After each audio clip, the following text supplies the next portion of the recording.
Welcome back. It's the Beyond Presales Podcast, part 2 today of the episode with Matthew James. So if this is the first one you've watched, you haven't seen the first half of the episode, go back one more episode to see the first half where I talk with Matthew all about music and presales, both of us musicians. But today we're shifting into something that both of us actually are as well, which is gamers.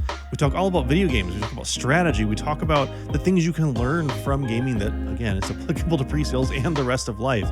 So I'm very excited for you to actually see this second half of the episode. But again, if you have not seen the first part, go back and watch the first part first. The second part's not going anywhere. But that's all I'm going to have to say about that. Let's get right on into the second half of the interview. Not that music's a great topic. We could probably talk about that for a whole nother hour. But I know you and I both share a little bit of an affinity for strategy video games. Actually, over my shoulder here this is artwork from Into the Breach, which I think you said you know that game, correct? I love Into the Breach, and I think that may have been where we initially met. It was either over Into the Breach or Hades, your series on YouTube called How to Not Suck at Hades, or How to Not Suck at Into the Breach. And right. I'm sure How to Not Suck at Into the Breach helped me out when I was first trying to get every squad done on the hard difficulty, which I did do eventually. And nice. You know what? I could hear it in your voice. You're saying, if you take these things gathered up over a large period of time, you're going to see what the results look like. And that sounds like strategy gaming to me. That sounds like pre-sales to me as well, because it's how do we optimize and how do we make the best play almost. It's like, I don't know if you've ever experienced this when listening to people talk about strategy games, but I hear this phrase like, I'm supposed to do X. I'm supposed to take this card. I'm supposed to control this area. And it's kind of like a funny thing to take into your own life. It's like you assume this outcome, and the outcome is you win the game. Or maybe the outcome is this call goes well, and we move on to the next call. And then over your time playing the game, you understand what the strategies are to solve the problem that's in front of you. And then you get this like, I'm supposed to. It's almost like a feeling within that says like, okay, I got a better feeling if I go for this option. If I take that card, I'm talking about Slay the Spire here. If you take that card, I'm going to do better than if you take something else. And I think that is this other thing, like developing an expertise over time, kind of crystallizing what are almost individual events into some sort of grander intuition, which I think is this pre-sales thing as well. Yeah. No, I had a lot of thoughts and visions going in my head of the different games as you were saying them and how that definitely relates to what we do. I mean, if I think about my role right now, which is probably the same at most places that people work, there's not just one path to success. There's not just one reason usually why a company will buy your software. There's maybe a few different use cases, a few different reasons. And most of the time a customer will show up not fully even understanding what the current problem is. And it's not that you're trying to gaslight them. I'm not talking that. I'm not talking about making things up that don't exist. I'm talking about trying to shed light on what the real problem is so that you can help them to understand what the solution will be. It's a lot like within a strategy game. If I actually take Into the Breach, if you're not familiar with it, it's a game where you've got these, it's on a grid. You have these mechs that are trying to fight this alien invasion, and your mechs can either attack or push or move. And so it's moving around and attacking in a way that all your attacks can work together. One attack might just be moving an enemy one space over to get it lined up with someone who can attack 3 enemies at once, and now all 3 enemies can be attacked at the same time. And that's kind of how I think about really my role as a value-based seller, because they might not fully understand the value of this until they understand that that's what their problem is. They're thinking of their problem in terms of A, but it's actually B and C, and you have to kind of move them first before you can give them the pitch on purchasing something they don't going to see the value of before. So, yeah, I definitely feel like there's a lot of parallels, and specifically what I was thinking of was, honestly, if I had redone if I were to release a completely honest how to not suck at fill in the video game blank, the video would be, hi, spend a lot of hours playing the game, and end the video. Because honestly, that's usually just what it takes. The more you spend time in a video game, the more you're going to understand the mechanics. You're going to understand the rules. You're going to understand how things work so that you can then more easily attack any scenario, especially in strategy games that come up. And the same is true with pre-sales. The more time you spend doing what we do, and more specifically, the more time you spend talking to customers at your current company, the more you're going to start to see the patterns. You're going to start to see the strategies. Also, much like a good game of chess, you start to recognize things you've seen before and what works and what doesn't in those situations. This was a big jump for me when I started connecting my hobbies and how I learn about my hobbies to how I learn about my work. Because just like you said, you're going to be spending a lot of time on something, and you're going to naturally notice yourself getting better at it. Mm-hmm. But I remember when I was probably 13 years old, there was this game for the Game Boy Advance called Mega Man Battle Network. And it's kind of a card collecting strategy game where you move around on a grid and you use the cards that you have. So you've got a bit of card planning, so that's like take your time, turn-based, and you've got a little bit of active turns, moving around and taking some actions. And so both of those things give you a chance for a lot of optimization. And I played this game. They actually released 6 of them, plus a Nintendo DS tie-in, plus 3 sequels on the Nintendo DS. Oh, wow. So Not even on my radar. Wow, I didn't even know this existed. I played nearly all of them. Wow. And so by the time I'm getting to number 4, I'm wanting to accelerate my rate of learning. And so this is when I started looking online. I bought the strategy guide. I looked at, okay, what are the best practices, basically? What are people saying about this game, and how do you play it? And that's the model that I think I've taken throughout my life for most of my hobbies. I've just recently gotten into pickleball. I started doing the same thing. I'm watching a lot of pickleball content at the moment. But to go back to what I said at the start of this thing, I need to get out there and play.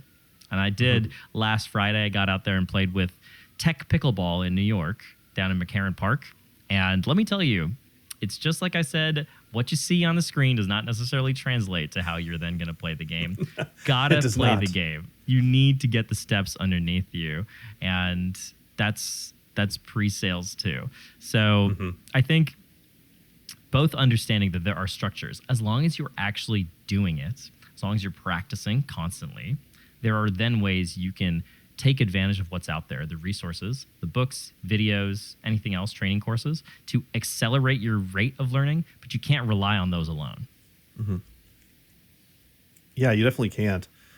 I mean, there are so many things in life where I think YouTube specifically has made that such a thing that's hard to grasp. Like you can watch how to rebuild an entire car from start to finish, to the point where like you literally are sitting there going, I can do that. I can do that. And then you like go and look at your car and go, no, I can't. Actually, it'd probably be a bad idea for me to start, or you start unscrewing it and really realizing, no, actually, there's a lot more here that I just don't know because I don't have the expertise or familiarity. But I think that's the carburetor.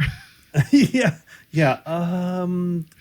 The oil goes where? I can barely make a joke because of how little I know about cars. Same. Look, New York City, no car ownership. Yeah. One of the best things about it. I'll sell it all day long. Just shut down Park Ave. Great. More cities with no cars. Let's go. I know. I wish I lived in a carless town, but Vegas is not that way in the slightest. But yeah, I mean, you can watch videos on anything and feel like you're an expert.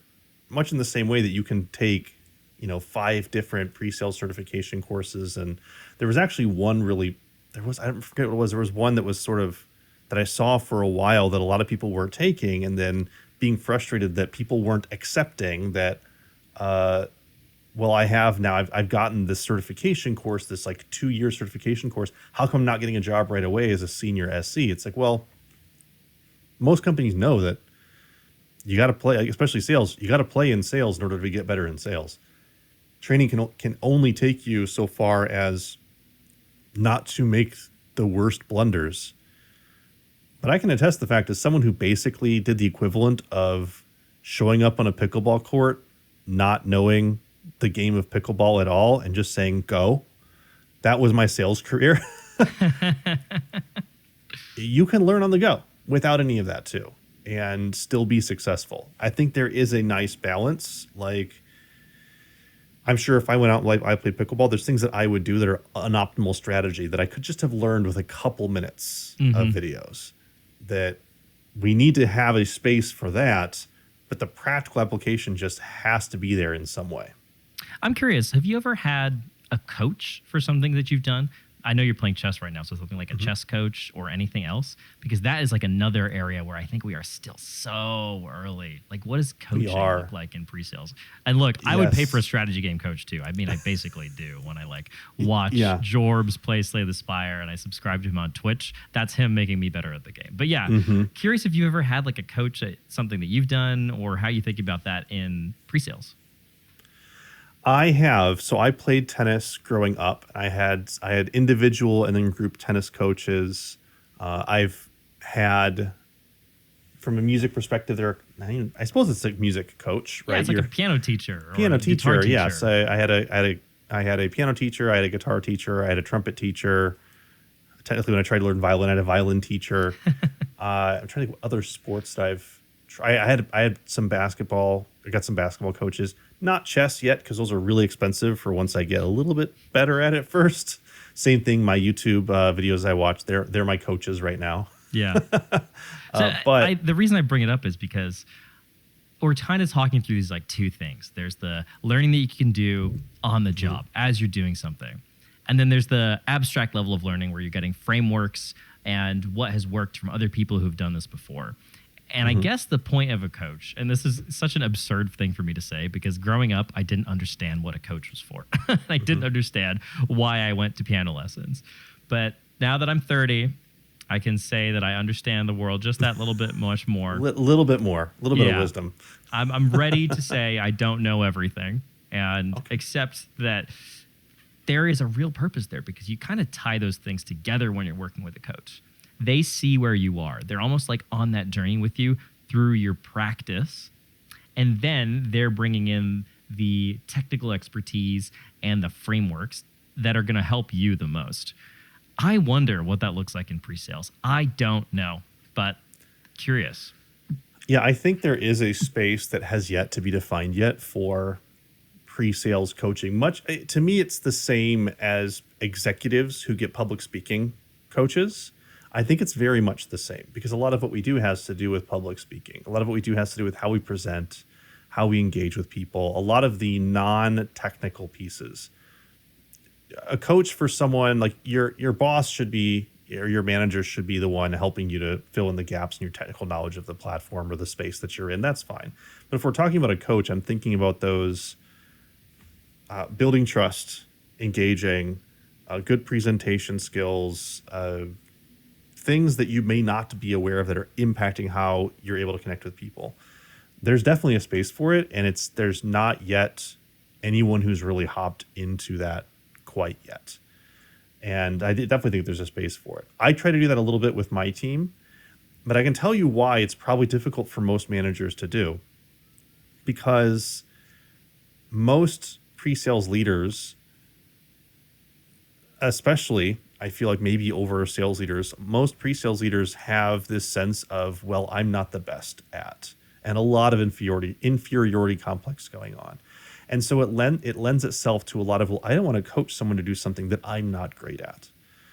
Whereas in reality, and I think we actually talked about this a little bit when we were in New York, because I'm actually recalling this conversation a little bit, that, think of the best professional athletes that are out there.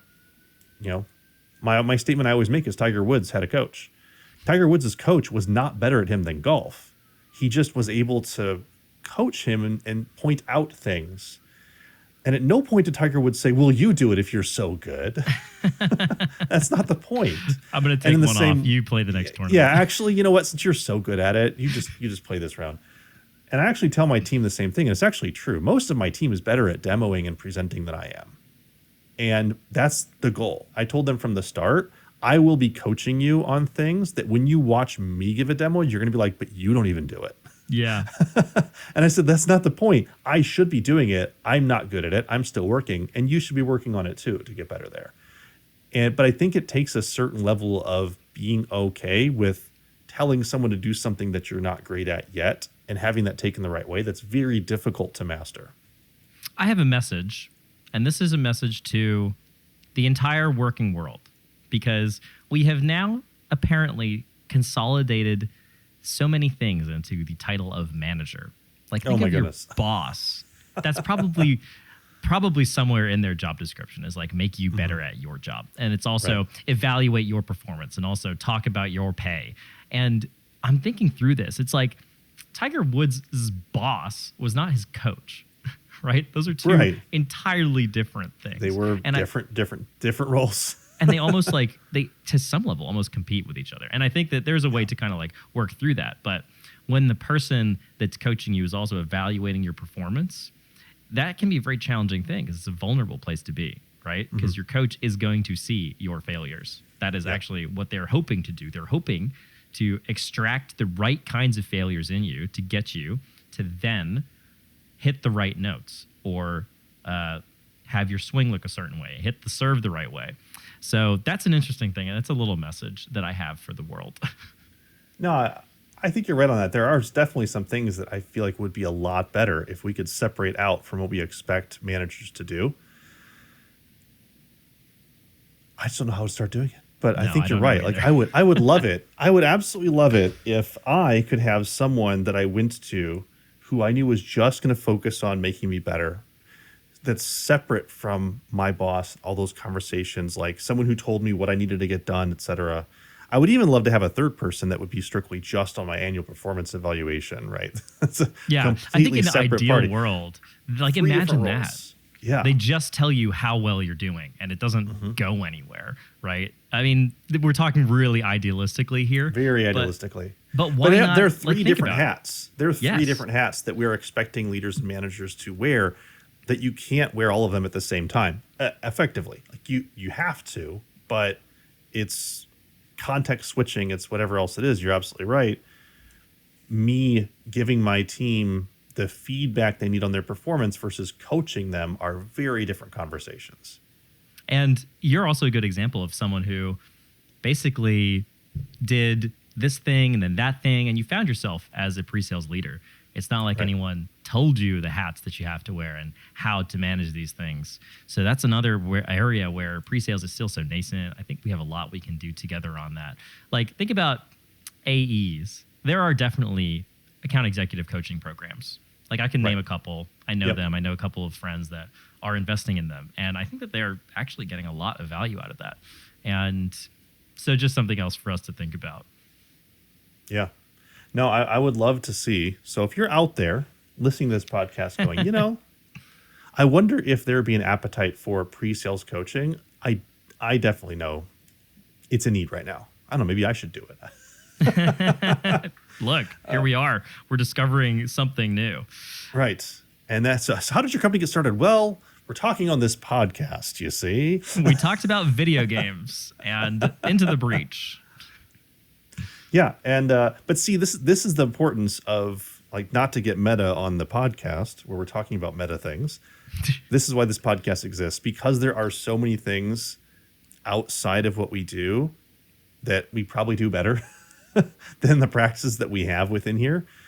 I mean, literally I've had, even though I know is at this point, the last episode that we were talking about music, I still am kind of laughing to myself a little bit about sitting down at a performance and going, I've looked at this music. I haven't tried to play it yet, though. I'm sure it'll be fine. Or, just showing up and, like, or my goodness, another idea, like to bring back to the video thing, your surgeon walking in saying, I watched a video of someone performing this surgery last week. I'm sure it'll go fine. No, thank you. Nope. You know what I did hear, though? However you practice, you have to practice first. I don't know how you practice to do it. Here's what the opposite of that sounds like, because I heard this from a friend. They were having a baby, and they had a C-section. And the surgeon said to them, I prefer to do these on Wednesdays because that's when I'm like doing my best. I've seen my C-sections go better on Wednesdays. That's when they've done so many that they know a day of the week that they're going to perform their best. Imagine being able to tell your AE, if you want the best demo possible, it's Tuesday, Wednesday, Thursday between 9 a.m. and noon. Just flat out, those are my best demo times. Yeah. Like, you'll get a great product outside, but like, if you've got something where we really want to nail it, here's what you do. You schedule it at that time, and we have basically, let's say a 1 week program where we do prep and then we do a dry run and we do a dress rehearsal and then we go into it. I mean, I feel like that's something that's very actionable that you could put together. Like, hey, you want to succeed with me as your SC. Here's the stuff that works best for me. And it's going to be different from person to person, like what's best for me versus what works best for you or anyone else listening. But why not do that? Like, that seems something very practical that I think every AE would appreciate having their SC tell them, by the way, here's when I work the best. And if you can schedule within these parameters and we can have these prep calls and do this, you're going to have the best chance of the actual presentation going the best. What AE wouldn't take you up on that offer? Yeah. When you tell someone, if you want the best product, if you want the best, do this. Mm-hmm. Now, it's entirely possible that surgeon just really only liked working Wednesdays, and he told that to everybody. And he's like, look, they all, for whatever reason, say they want the C-section on Wednesday. I can't fit everyone into my schedule on Wednesday, but I got nothing going on the rest of the week. I'm going to go my yacht. So yeah. Look, it inspires confidence, right? And it does. When there's confidence and trust in the room, that is such a self-fulfilling prophecy, and it really brings people together. Kind of going back to what you said earlier about when you have a fear that someone might give feedback to your manager that's going to tear you down. Right.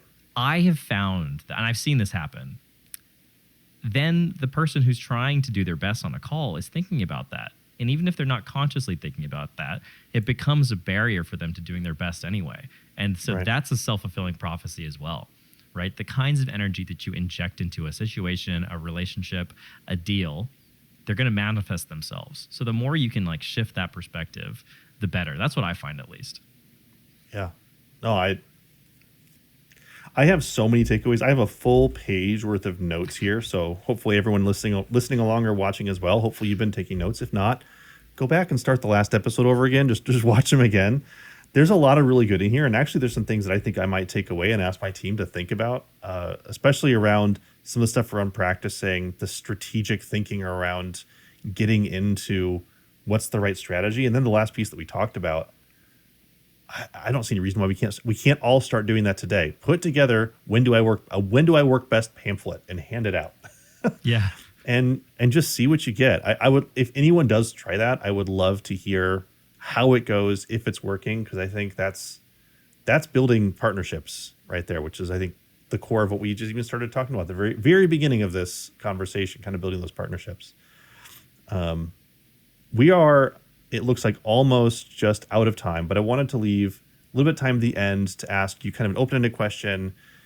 MJ, is there anything you're working on right now, anything interesting that you wanted to highlight, or any final thoughts if you don't have any of those? Something that I'm super interested in right now is the content space for us solutions engineers.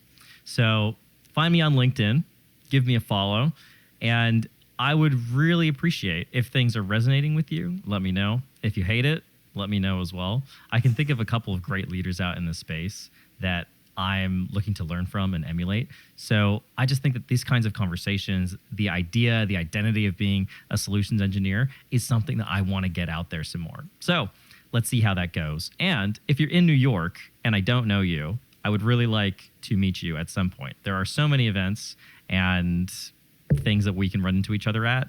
Drop me a line. That would be really great. And I'll plug this, I guess. I'm going on something of a little bit of a podcast tour. So if you're looking for more, go find me on the Presales Collective podcast with Chris Mabry.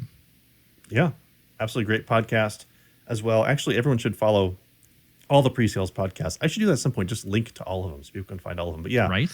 Yes, Presales Collective podcast can vouch for great podcasts to listen to if you don't already check that one out. But Matthew, thanks so much for joining me. This has been a fantastic conversation. I'm not kidding. I have a page worth of notes I got to take away from this. Who knows? Maybe there's more. Maybe we'll have you back again sometime talking about more things down the road. Sounds great, Jack. Well, hey, I'm in Vegas for Money 2020 in a bit, so I guess we can run this back again. Yeah, absolutely. All right. Thanks, Matthew. Thanks. And unfortunately, that's it with the time with Matthew James. I had a blast. I really do hope he comes back on the show.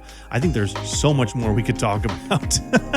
But that'll have to be saved for another time. Everyone, thanks so much for being here. Please do like, subscribe, anything you can do on whatever place you're listening or watching. I do appreciate it. And actually, if you wouldn't mind, take a moment to share your favorite part of these last 2 episodes on LinkedIn into a post. Be sure to tag me in it, tag Beyond Presales in it, and love to hear what you have to say. But for now, that's going to be it. We'll see everybody in the next episode. Bye.